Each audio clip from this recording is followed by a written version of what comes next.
Hello everybody, and this is our BUS 222 review video. Now for business communications is a little different than a lot of the other courses that we offer in that instead of just having a final exam, we also have a whole bunch of writing projects and an assignment at the end. And this video is going to do both. First, we are going to look at the end of course review, and this is specifically tailored to review some of the materials that you need to know for the final exam. And then afterwards, we are going to go through the assignments, the projects that you need to do in order to complete this course. So again, first we're going to look at this, and this is all, the final exam, by the way, is an all multiple choice final exam. So that's really what we're going to focus on right now. And if you'd like, if you're working on the assignments and want to know a little bit more about the assignments, then fast forward or skip to a little bit later on in the video, and we will cover those things as well in the video. But again, first we're going to cover kind of the concepts that we're looking for you to know in order to do well on the or multiple choice final exam.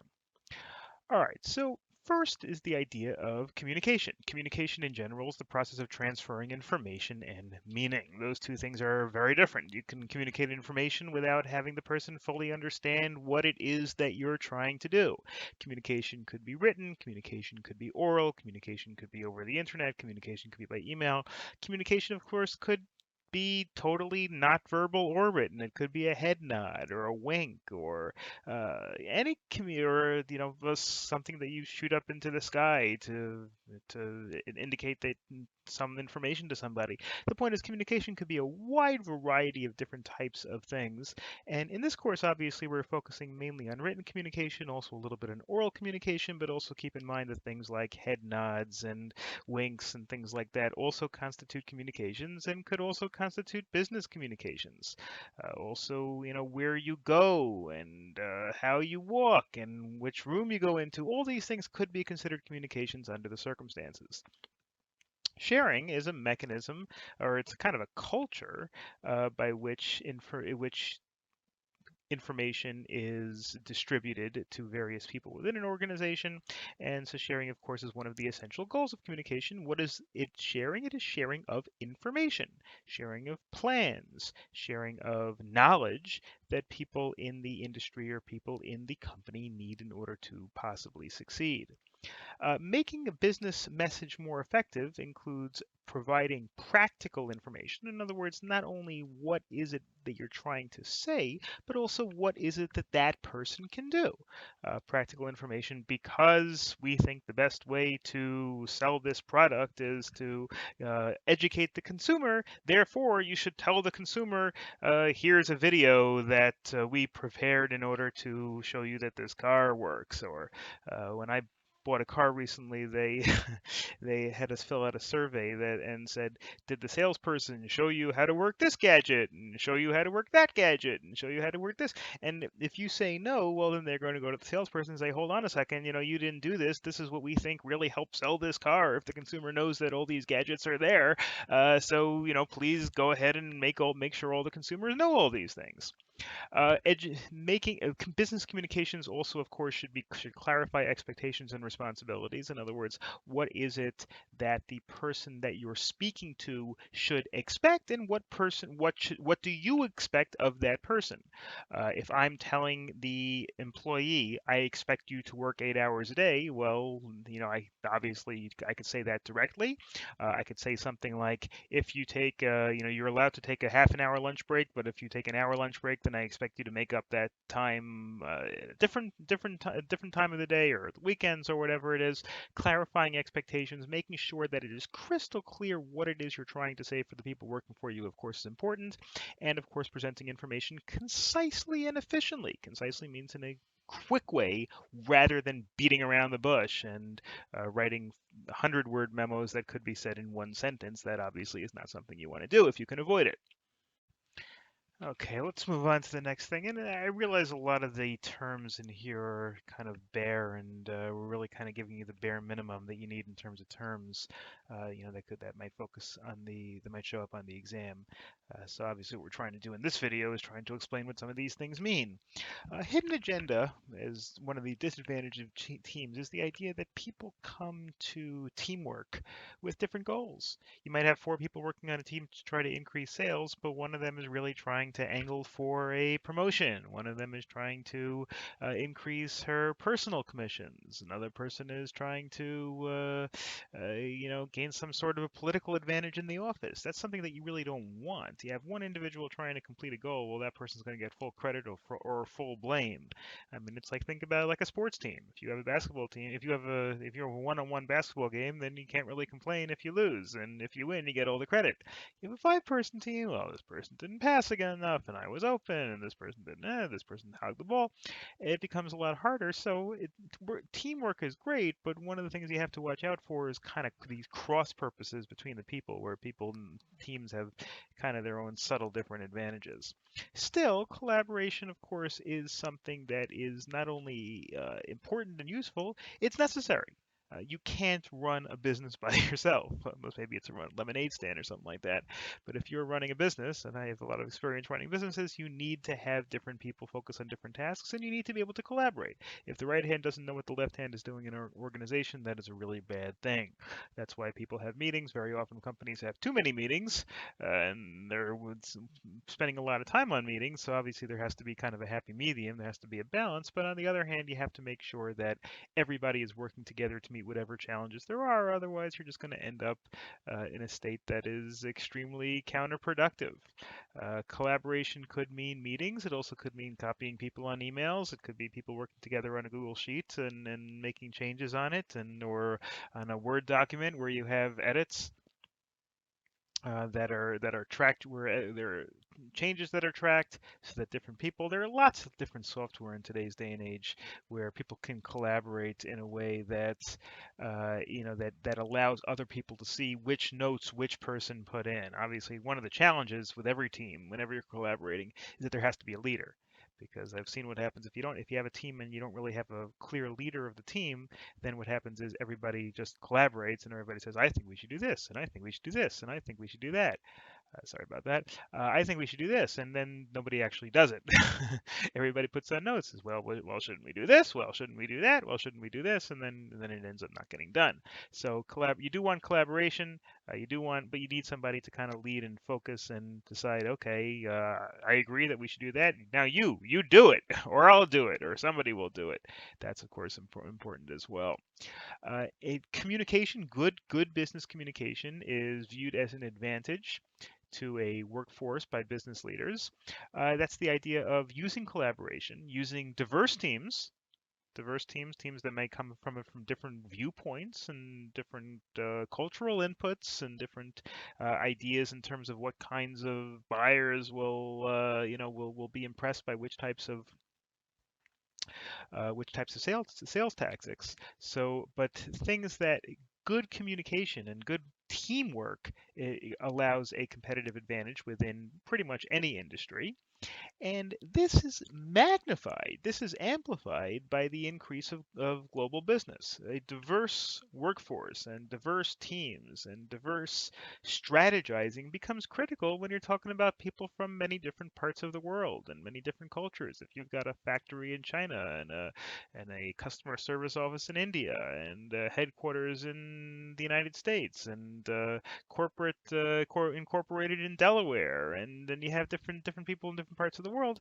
Well, you need to be able to uh, deal with people of different national, religious, ethnic backgrounds, and the fact that so many businesses are globalized. Even things that used to be localized now become globalized because people outsource their manufacturing to other countries, and they outsource their customer service to other countries, and they may have people move. It used to be everybody had to come into an office. Now you could have a company with one person in New York and one person in Phoenix and one person in Jerusalem and one person in Toronto, and you can be one business. Well, if you're going to do that, that's great, but you have to understand, you have to make sure that everybody can work together and that there's a respect for and an understanding of where different people are coming in. Three primary steps in preparing a business message. Business message could be many different things. It could be a brochure that you're sending to your customers. It could be a company policy manual. It could be anything. But all business communications could be divided into three topics, three subjects, three parts. Planning. just starting to write something without figuring out what it is you're trying to do, you're going to end up going in circles. What is it that you're trying to do? Then you have to write the message. And then, obviously, that's probably the biggest part. Then the completing the message is, okay, I've written the message. I'm editing it. Does it say anything silly? Go over it 3 or 4 times. See, is it clear what I'm trying to communicate? Is it sensitive to the people who are going to receive it? Is it clear to the people who are going to receive it? That's a very, very important step. I've written many, many, many, many emails where I've planned and I've written, and then I decide not to send it or decide to edit it drastically. If it's going to be a difficult message or a harsh email or anything like that, very often, in fact, I'll leave it overnight. Very often, I'll respond to an email just to kind of get the problem out of my system, and then I'll sleep on it, and I'll come back the next morning and have a fresh take on it, or have somebody else in the company look at it and say, does this make sense? Obviously, if it's just have a nice day, you don't have to worry about that. But if it's an email, breaking up a business relationship or making a demand or criticizing something very difficult to deal with, you may want to look at it with fresh eyes. There are times where I've actually had emails in my outbox, and I look over it every day for a few days, and then decide to send it, or then decide not to send it, or then decide to edit it. And the idea of completing in terms of a business message before you send anything, and this is true with any email, this is true with especially any kind of business communication. It makes it easier with emails. When you're speaking, it's harder to do, obviously, to edit yourself. But when you are about to send an email, look it over. Look it over, read it, make sure obviously there are no grammatical errors and all that. But even more important is to see, kind of when you read it from start to finish, does the email do what it's supposed to do, or does it come off as being insensitive, or does it come off as being ineffective for whatever reason? And that segues us over to proofreading, which is the idea of making sure that the message that you've written still makes sense and is the best way to send it and is free of errors and is professional, etc. So that, of course, is an element of completing the phase of the three-step writing process that we just discussed before, which of course is planning, writing, and completing as part of the completing component of the proof of the three phases. That includes gathering information. This is generally speaking the three phrases, the three stages. Gathering information. What is it that you need to say? What research do you need to do? How do you make sure that you're accurate? Selecting the right medium. Do you want to speak to somebody? Do you want to write to somebody an email? That's a very, very common business conundrum. Do you want to pick up the phone and talk to the person? Do you want to send an email? Very often it's easier and faster to send an email. You just type it up and put it away you go. You don't have to bother with pleasantries. And sometimes it can be a little bit easier, especially if you have something that you want to say that may not go over so well. You don't have to look the person in the face. But on the other hand, it could be not as effective, maybe. Sometimes it's actually better to speak to the person in person or to pick up the phone or to use Zoom or Slack or some other mechanism by which to speak to somebody. So figuring out what the best medium to use is important. And then, of course, organizing the information. Even if you're going to say it in person, you want to specifically maybe perhaps even make yourself an outline in terms of what you're going to say so that you don't rumble and go off on tangents and you stick to specifically what it is that you're trying to say. Communicating with positive words is a key component of trying to effective business communication. Trying to avoid words like you didn't do this or you haven't done this. You might say, for example, instead of you didn't do this, say for future reference, it's important to do that. That's one mechanism. Instead of saying you did it badly last time, you say, well, we need to do this way for the future, or better in the future. Or personally, I like to use for future reference, not worrying about the past, but worrying about the future, something like that. Because if it's not for future reference, honestly, then why bother saying it? Unless you're, just trying to fire the person, there's no point in criticizing unless you're doing it for future reference. So you say for future reference, or for the future, or whenever we do this, we need to do X, Y, Z. Communicating with positive words is always going to go over better than communicating with "you did a lousy job." Depends on what your goal is. If your goal is to criticize somebody, then maybe that's the way to do it. But that's not really the best way to communicate in the business world. The best way to communicate in the business world is to motivate people and to train people, not to make people feel bad. The worse they feel about themselves, it's not going to make them do a better job. Gender bias. Also something to be aware of, not to use always just the masculine or just the feminine version of pronouns. To use things that are both chairperson rather than chairman, things like that. Again, I mean, there are some people go a little bit overboard. I don't think, for example, I've heard people use the word fisher person instead of fisherman.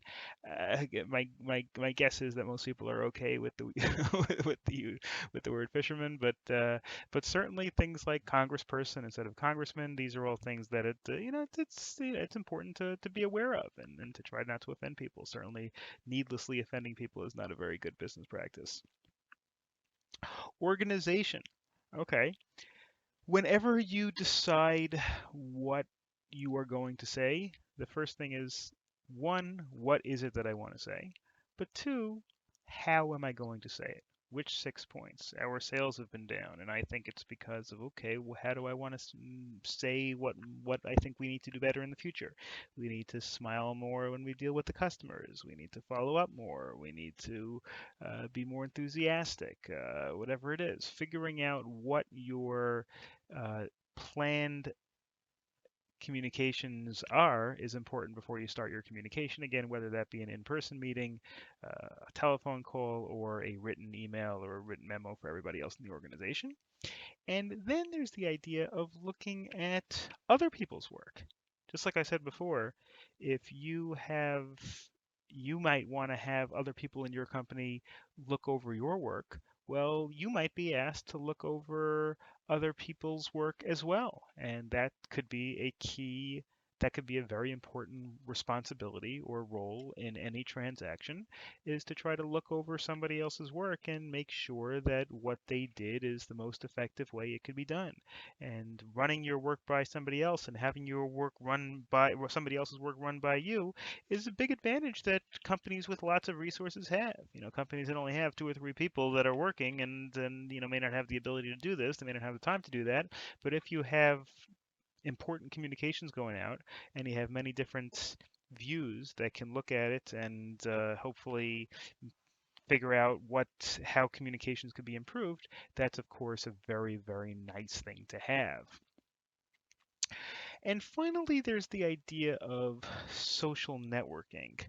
Social networking is a method of business communication, but not necessarily internal business communication. You could have internal business communication. You could have your company Slack page or your company Facebook page or your company whatever in an enclosed group, but also when you're using social network as a way to communicate with your entire community, your customer base, your potential customer base, your industry. Things like Facebook pages or Instagram pages or Twitter or LinkedIn or all of those things. I mean, those are just, of course, examples of very popular social networking sites, but these are mechanisms by which you can keep in touch with your community. So marketers can use social networking to get in touch with whoever the possible customer base might be. These could be people that have already used you. These are people that might use you in the future, etc. Messaging is a mechanism to use tools to get small messages out to large audiences at the same time. If you want to get a message to a million people who are relevant to your industry, who are on Facebook or whatever it is, you're not going to be able to write a 600-word essay that's going to describe how great your product is and whatever it is you're trying to say, because people simply aren't going to read it. Unless people are your captive audience, or unless they find your writing really, really fascinating and really interesting, they're not going to read a long message from you. So that's where the idea comes in of using very, very short messages. In the old days, this was billboard. You drive by and the billboard would say "Car of the Year for 1968" and whatever, and then that was the Cadillac, and that was how that was messaging. Well, today there's more technology to get out messaging in kind of micro messages to lots of different people. How can you do that? You can use electronic media. You can use Twitter. Twitter only allows 280 characters, so anything in a tweet is almost by definition a message, a small message. So one thing that some people do is they use teasers. Teasers are, you see that if you go down to the bottom of a web page, very often, one of these like, Outbrain sites or things where they'll say something like, mom lifts 600-pound truck, and then you click here for story, and then you click there, and well, 600 pounds is not very heavy for a truck, but anyway, but in fact, it's extremely light. But anyway, the point is that mom lifts 2-ton truck to save child, and then you click on it. Now that's obvious. Now it could be something totally different, or it could be something that's relevant to that story, or it could be just a way to get you to a particular page. They call that the clickbait or teasers. Now teasers are okay. The purpose, of course, is to pull them into a particular story or other document, whether it be to get advertising revenue from having them visit your page, or because you're trying to sell them something. Now, it could be considered spammy and unethical if it has nothing to do with or if the thing was entitled, "Mom lifts 2-ton pickup to save child," and then the article that you go to when you click on it has nothing to do with that. That would be kind of unethical and spammy and really not nice.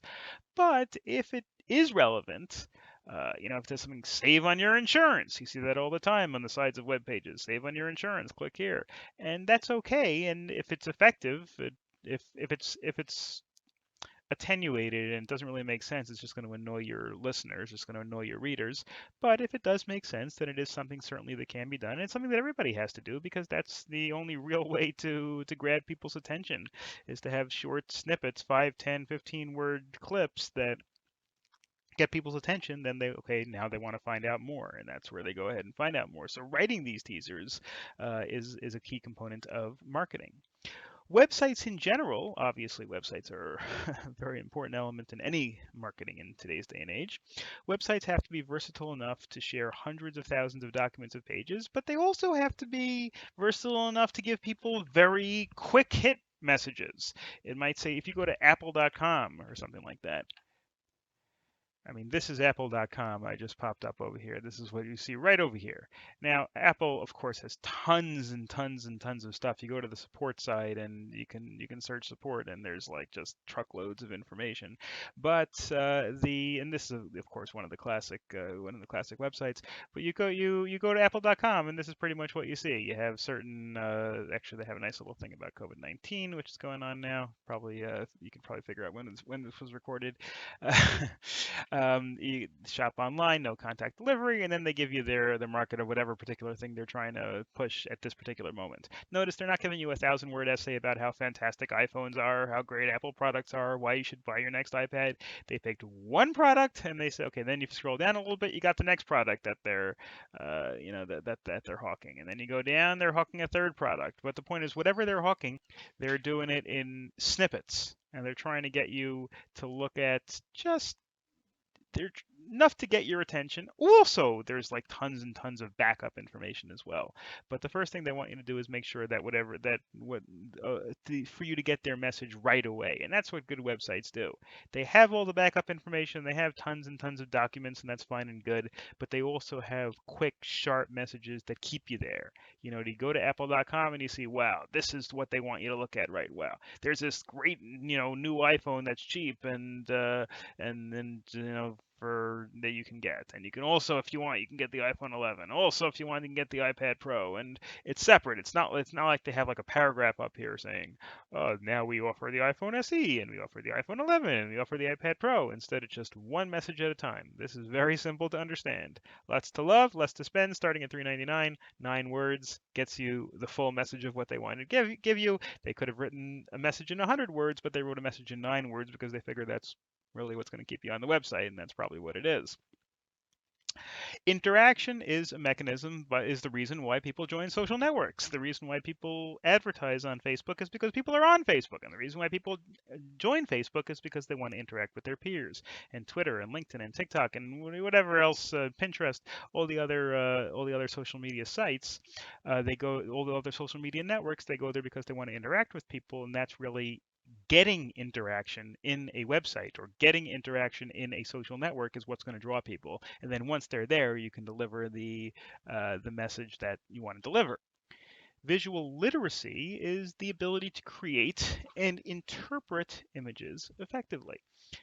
That could be from the consumer's perspective. You have to have visual literacy in order to understand what it is that you're seeing, and what the website, what good marketing websites try to do is they try to take advantage of what the reader's eyes will be drawn to and what the reader will see right away. Again, just to harp on that same example, this is a very simple message. No matter how low your level of somebody's level of visual literacy, you can figure out what's going on here. It's very easy, very clear, very straightforward. So visual literacy is the ability of the consumer or the reader to interpret images effectively. And what the marketing departments try to do is they try to maximize the visual cues that are being given to people, being given to users. Visual parallelism is used to promote consistency among all visuals in a document, which means using this either not quite the same images, but maybe the same color scheme, the same types of images, the same sorts of things. Let's say these two over here. Again, using that example, notice the same font, the iPhone SE, little version over here, a couple of links. That's all they have over here. Well, the iPhone 11, same thing. They have 9 words. Therefore, they have the title of what they're selling, 9 words, and then learn more and a buy. Second thing on the page, title of what they're selling, 1, 2, 3, 4, 5, 6. And again, the payments from 1995. This one is from 954, and then a learn more and a buy. That's a classic example of visual parallelism.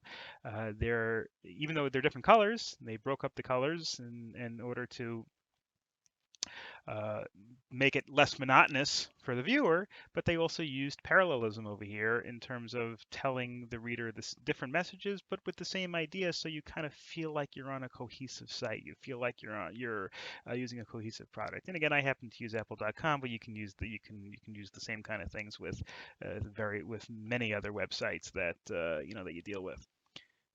I mean, for example, if you happen to be a sports fan, you look at ESPN. This in terms of what they have on the homepage. If you click on the different things over here, NFL, NBA, you mouse over them, you see virtually the exact same thing, just with different teams. Like the NFL has all the teams listed like this. The NBA has all the teams listed like this, and they all have basically the same menu or slightly different menus, but they're all the same color scheme. Again, an example of visual parallelism, so that even though you're looking at different things, anything here that you click on, you're going to see something that looks kind of sort of the same as what we just looked at. This is the Philadelphia 76ers page, and this is the Baltimore Orioles page, but they all look pretty much the same in terms of in terms of their overall feel. Again, that's another example of visual parallelism that you see all the time with well done websites. Let's move to the routine request. Routine requests should be made at the beginning of a message in general. It might be part of something. Routine request is, can I see the statistics from yesterday? Can I see how many sales we made yesterday? Can you make me a cup of coffee? It could become something extremely basic. Something that should be made at the beginning of any message. Get it out of the way. It should not be made it should not, for example, include a series of questions. Say, I need a cup of coffee. Can you get it to me within 5 minutes? Can you make it black? Can you make it this? You just make it and away you go. It's not the sort of thing that you should spend an inordinate amount of time and energy on. But they should be made at the beginning of the message. And whenever you're making a routine request, you have to assume you make routine requests when you assume that the reader will comply with them. If you're not sure whether the reader will comply, or you think the reader might be reluctant, or you think it may be a hard thing to do, well, then it's not really a routine request. Routine request of can you grade this exam? Can you transcript this? Can you send this transcript over to this college? If it's somebody whose responsibility it is to do that, so you just do it. You just start the email that may say, "Hi Joe, how's everything, etc. How's the weather? Fine, whatever it is. First, please transcript this person over to this school. Second of all, please check up on this student's exam, etc." And then you can get to things that are more complicated. And oh, by the way, when I saw you did something last night, for future reference, you should do it a little differently because of XYZ. Fine, but the point is routine requests should kind of lead off to get them out of the way, because the idea is that they're not really supposed to be complex communications, because they're supposed to be routine. That's the idea of a routine request. A routine request has an opening, a body, and a close. An opening might explain what the background is. This person's transcript didn't get to this school. Body is okay, so please go ahead and send this transcript. And it closes, thank you, or something as simple as that. Now that's obviously a very simple example, but you can break down more complicated and longer requests by the same 3 basic bullet points. The middle paragraph is to explain what it is you're trying to do. In other words, the opening is here's the background, what it is you're trying to do. The end is going to be a summary or whatever it is. The middle one is the routine one. This is the one where you're telling the reader what it is you need done and why. Again, the example I gave was an extremely basic one, but it could be more complicated. I need you to work overtime on Sunday. Now, again, that might not be routine, but if it is routine, if it is the sort of thing that the expectation is that you have a right to ask for, so it might be routine, and you explain, this is busy holiday season, there's extra work to be done, there's this, that, and the other thing. So you in the middle paragraph, in the meat of it, you would explain that. So that's the middle paragraph to explain, figure out what it is you need, etc. All right, now we get to something a little bit more complicated, and that is negative information. You did a bad job. You're being fired. Well, okay, maybe that's I mean, that's negative, obviously, but that's more than we were figuring. But what in just or you need to do better. Or you're on probation. You need to get there was a problem. You made a mistake. So here are some kind of helpful tips with regard to communicating negative information. Number one, clear and concise. Don't, you want to be clear. You didn't put the information into the system that you were supposed to put in. You didn't do the job that you were supposed to do. If you start saying the information isn't where it's supposed to be, well, then you're going to have to follow up later on and give the message. So, and softening harsh news is sometimes a good idea, but you don't want to soften it to the extent where you're unclear and the person doesn't know what you're talking about. Help the receiver understand. Say it doesn't have to be anything nasty. It doesn't have to be anything big. But even when it's something like you didn't do something you were supposed to do, understand what it is that you needed to do and that you didn't do, or what it is about your practices that are up for criticism. Maintain trust and respect. Don't overly criticize or be harsh. Certainly don't do things like uh, get other people involved who don't have to be involved, like coworkers, or try to embarrass the person or anything like that. You certainly don't want to do that. You want to maintain, a positive atmosphere to the point where we're doing this because we need this to be done for the business. Avoid legal liability or erroneous admissions of guilt or culpability. Don't say if it's something where now listen, if it's something little, you can say like, oh, it's my fault I didn't tell you about it. If it's something little where you just forgot to enter a piece of information, that could be fine. But if it's something where there might eventually be a lawsuit or a litigation about, you don't want to say, it's the company's fault for not training you. Well, because later on you might take the position that it's not the company's fault. So you don't want to undermine your own potential claims later on. And of course, maintain a relationship even if formal association is being terminated. If you are getting rid of somebody, or if you are not renewing the contract of someone, something like saying something at the end, I hope we can, please let me know if you have any questions. Please let me know if you have any concerns. If there's any way I can be of service, please let me know. Don't say something like, never speak to me again. That's I guess you could do that, but it's not usually the best way to impart negative information. Reduce the anxiety associated with the negative news. It's something like if you need to establish that your branch is being closed, or that your services are no longer required, or that you're not able to get the raise that we thought you were going to be able to get. Something like we're confident that you'll be able to do something else, or we're confident in your future in this company, if you are confident in the person's future in this company, or we're confident that you'll be able to improve, or we're confident that these steps and these ideas um, will help us in the future. Achieve the designated business outcome. Obviously, whatever it is you're trying to do, you need to make clear what the goal of the communication is. You need to do better. You can't work for us anymore. You need to do this. You need to not take the raise, whatever it is. Use an indirect approach to deliver bad news that will surprise. And again, you're going to have to be clear ultimately on what it is that you're saying, but using an approach that doesn't come right out and shock the person and say, you're fired, rather than saying, due to the difficult economic circumstances that afflict many industries due to the pandemic or whatever it is, we have a need to streamline the operations of the company in order to put ourselves in best position or whatever it is. And then you're kind of like setting the person up without coming right out and shocking the person. People tend to take news a little bit better that way. And of course, don't use language that pinpoints the reader's shortcomings. There's really no point in saying you're being let go because you're bad or because you're this or because you're that or you're incompetent, you didn't do it right. There's just no point in doing that. I mean, you can do it but it's not. There's really no business purpose in doing it. Let's now take a look at some aspects of different types of communications. We already have been discussing negative news, but whenever you deliver a negative message, even if it's something to the effect that you're firing somebody or terminating a business relationship or putting somebody on probation or docking somebody's pay or whatever, or making them work, it could be something as simple as making them work weekends or whatever. You want to make sure that you analyze the situation carefully because you want to convey it in a way that minimizes angst and minimizes tension and minimizes anger and still clearly gets the message. Those are some of the things that we've been discussing with those goals as well. Then there is persuasive communication. Persuasive communication means any type of communication that is designed to try to get people to change their attitudes or their beliefs or their actions. I think you should wear a mask, and this is the reason why, because that will protect you from getting sick. I hear if people's attitudes are that this politician is a bad politician or this political party isn't a good political party, well, then a persuasive message tries to change people's minds. It also might spur people to action. These are all things, these are all goals of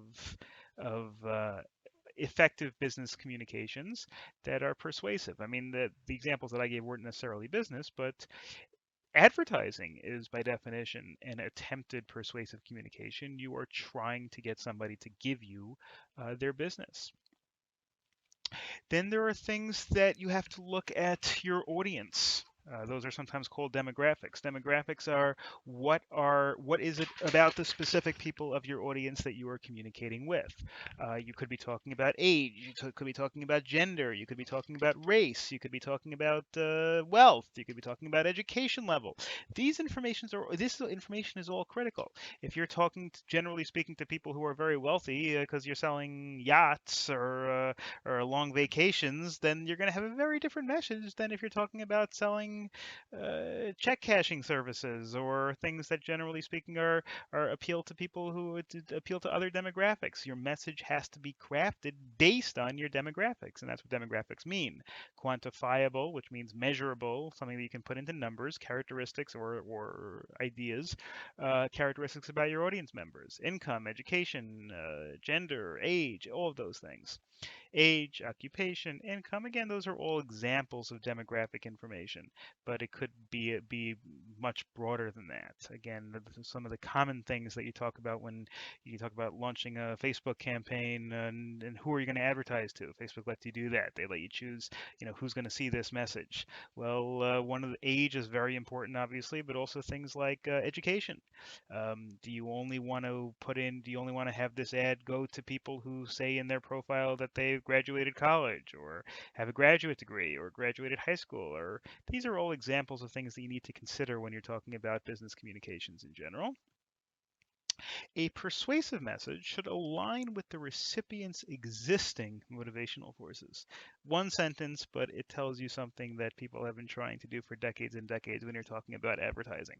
Try to match a person's, if you want to try to convince somebody, the best way to do that is to match a person's priors, which means that figure out what the person already thinks and then figure out a way to craft your message in a way that already says it. If, for example, you think that somebody is already very favoring law and order and the police and very anti-crime, and so if you're trying to change the tax code, you say, well, the way to this tax code will cause people to have less incentive to commit crime and improve law and order. If you think the person is not into law and order and you think the person's into social justice, well, you say, well, the way this change in the tax code will improve social justice, and this is how. Figuring out what it is. Now, listen. Ultimately, sometimes you might want to actually change a person's priors. You might want to take what a person thinks and change that person's mind, and you can do that, and it's certainly the sort of thing that can be done and very often has to be done, but it's much more difficult. The easiest thing, if you're trying to get through to somebody on a personal level, you're trying to get to an advertisement that works for somebody, a business, a person, a partner, or another business to do business with you, or an employee to work hard. The best way to do that is to establish that is to figure out what that person's priors are and match your message to match that person's priors. Looking at a people and looking at the target of your audience, you need data of the people that you're speaking to. And that's what's sometimes referred to as psychographic data, which provides information about a person's attitudes, lifestyles, other psychological characteristics. What are people likely to be motivated by? Are they likely to be motivated by social justice? Are they likely to be motivated by wealth? Are they likely to be motivated by fun? Are they likely to be motivated by science? Who are you talking to? And getting that psychographic data can be a key element in trying to do that effectively. Also relevant, of course, to business communication is research, because in order to have a properly developed business communication, you need to be able to research the issue that you're dealing with. Researching includes looking at reading things online, speaking to coworkers if there's something that may be relevant, interviewing other people, uh, reading from book sources, reading from various other sources, and generally speaking, in order to have, craft appropriate business communications, research may be half the work. Trying to figure out before you know what you want to say, well, that's getting to that step means researching the questions and figuring out, using that information to figure out what you want to say. Until now, we've been discussing, first you figure out what to say, then you actually say it. Well, figuring out what to say and figuring out what steps you think might help me people be more efficient. Let's say just to give you one example, if we're talking about a healthcare program or a health insurance issue with the office, and you have to communicate to everybody what the new health insurance questions or issues or options are going to be. Well, you need to be able to go out and research what the different possibilities are, what the rates are, what the best strategy is, and that way you can tell your coworkers or other people in the office what you're going to be able to do. Avoiding ethical lapses is also important because there's an old condemnation of statistics saying that there are lies and damn lies and statistics as being the worst kind of lies. Now, statistics obviously fundamentally could be true, but on the other hand, things could be cherry picked, and things, if you want for something to sound like something that it's actually not, you can kind of cherry pick your numbers. And if you see, 7 people say this and 12 people say no, you can say, well, 7 people said yes, and hope that people won't do their research and find out themselves. That's kind of unethical, especially you're telling people in the office this is the best way to do it, and you know that most people say the other way, but you kind of cherry pick your sources and make it as though everybody agrees with you when they don't. So conducting research and establishing business communications is always something that you want that's a big part of all business communications. And that brings us to the mechanism by which we business communications are prepared. The analyzing, gathering, and selecting. That's really the research component. Analyzing, what do we need? What is the best health insurance option for the employees? And you might want to read articles and read some background and discuss the law and speak to people involved. Then you got to gather the information. Okay, what am I going, what are possible, for example, health plans? Maybe there are 12 different options that are relevant. There's the federal government sponsored options, and there's the state sponsored options, and there's the private options. Gathering the information and then selecting the medium. In other words, how are you going to communicate? Are you going to communicate it as a PowerPoint? Are you going to communicate it as in a voicemail? Are you going to have a meeting where you tell people orally what the story is? Or are you going to send it all in a text email? These are all part of the process, again, of having business communications. And it really starts, I know this is kind of backwards because everything really starts with this, where they were covering it near the end of the video. But before you even start with any communication, the first thing is to define the problem. What exactly are you trying to solve? If it's the issue of what's the best health insurance plan, well, that's a pretty easy one. But how can we increase sales? How can we make things more efficient? How can we change the workspace to make it more safer in an era of pandemics? We need to kind of figure out, okay, what is the problem that we're addressing? What is to be determined? Why is it important? Who's involved? If you're going to establish a communication, you want the communication to go to the people who are involved in the issue, of course. So now let's shift gears in terms of how you actually present the information. It could be, as I mentioned, in an in-person meeting or with a PowerPoint. One option is to write a report. Writing a report is in and of itself a very important business skill. A report can be an analytical report where you offer information and analysis and then come to a recommendation. Okay, the analysis is everybody needs health insurance, and these are the different options, and I recommend that we go with this one. Everybody needs to be safe in an era of pandemics, and these are our various options. We could have glass partitions, we could have everybody have their own office, and this is the one I recommend. Obviously, in this case, you'd be writing to people who are the decision makers in the issue, but that's an analytical report where you spell out the problem, analyze the problem, and then come to some sort of a recommendation. There's also a compliance report where you're trying to see, are we complying with rules? Are we complying with securities rules if we're a corporation, with health rules, with health department rules if we're a restaurant, for example? And we establish, okay, was the question. The question is, are we doing everything that's appropriate based on the rules that apply? And here's my analysis. You would say something like, I did this number of random searches, and I looked at it in this way and that way, and how do we comply? How do we adhere to the legal guidelines? And if we do, obviously that's good, and if we don't, that's fine also, as long as you provide some remedial measures. That's a compliance report. I mean, there's no contradiction between a compliance report and an analytical report, but a compliance report is, are we doing what we need to do? And if not, how can we go ahead and start doing what we need to do?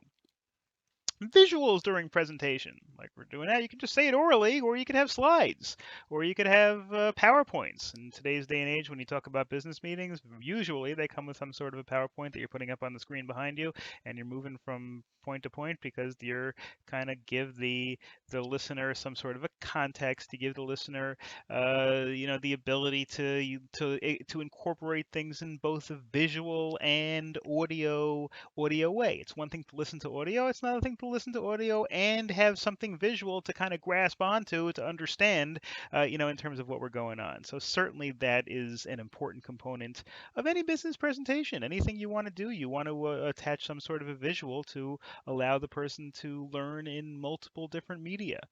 When I say multiple media, I mean audio and sight and visual.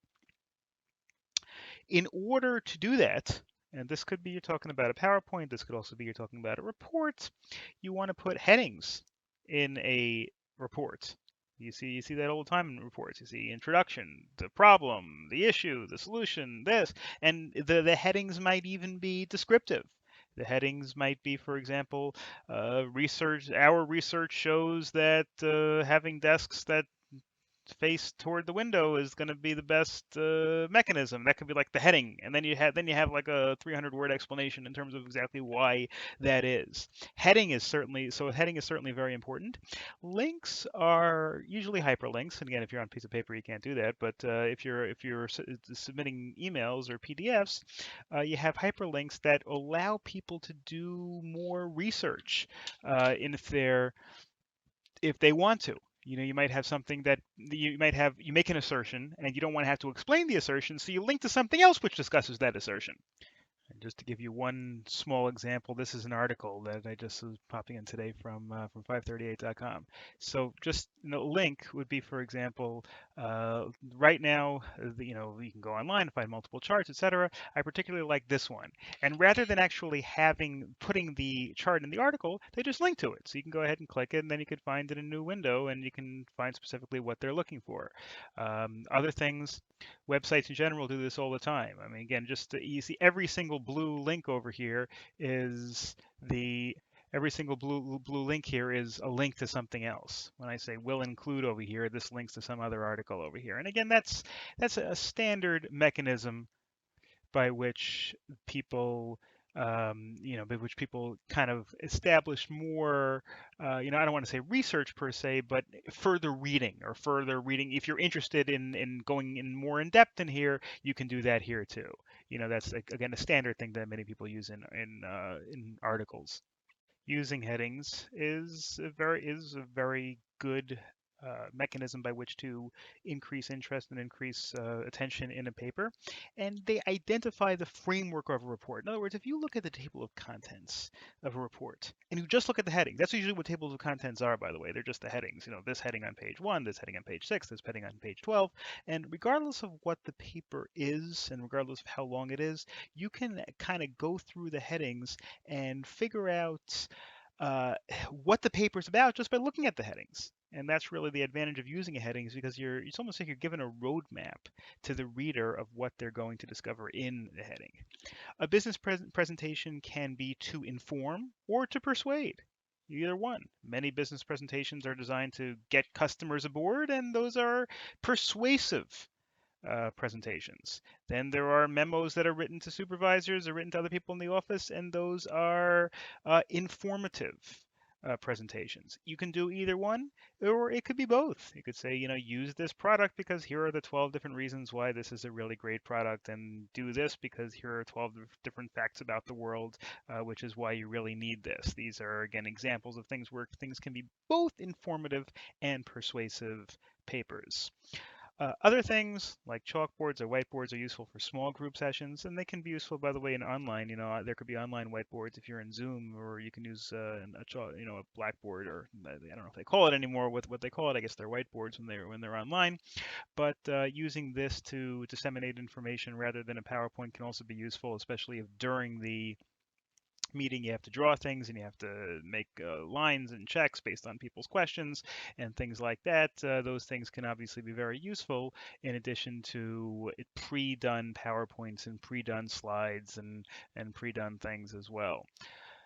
Okay, the interview process is also a business communication. Now, interview process could be to get a job, it could be to get a client, it could be most of the time when you talk about an interview, you're talking about trying to get a job. So when you're talking about going through an interview process, what you're trying to do is to explain or to convince, really, that the need, whatever the need potential is, fits this position. This position has certain needs, and your skills are a good match because of XYZ. A couple of other things. Prospecting is when you apply to a company that hasn't announced a job opening. This is it's a mechanism by which it's a tactic, it's a strategy by which you can try to get a job. In other words, you can wait for the job to open. You can go on Indeed.com or Monster.com and find the job and then apply to it, or you can just apply to the company and say, I'd like this kind of I'd like this job just in case something like that ever opens.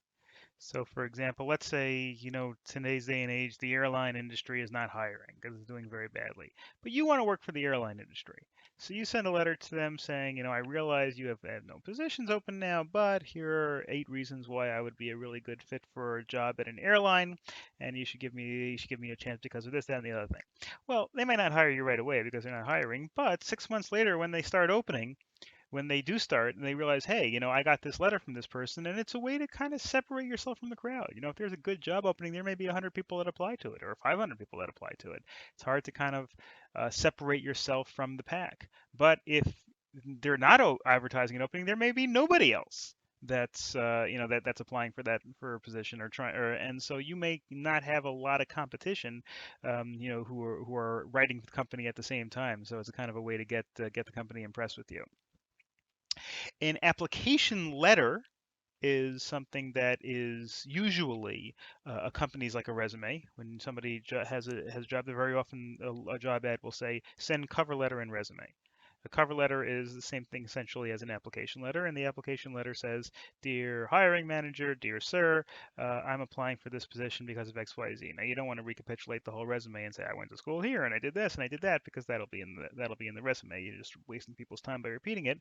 But if you have something in there, something specifically that you want to be aggressive about, it's a mechanism again by which you can just highlight something that you feel that you need to highlight.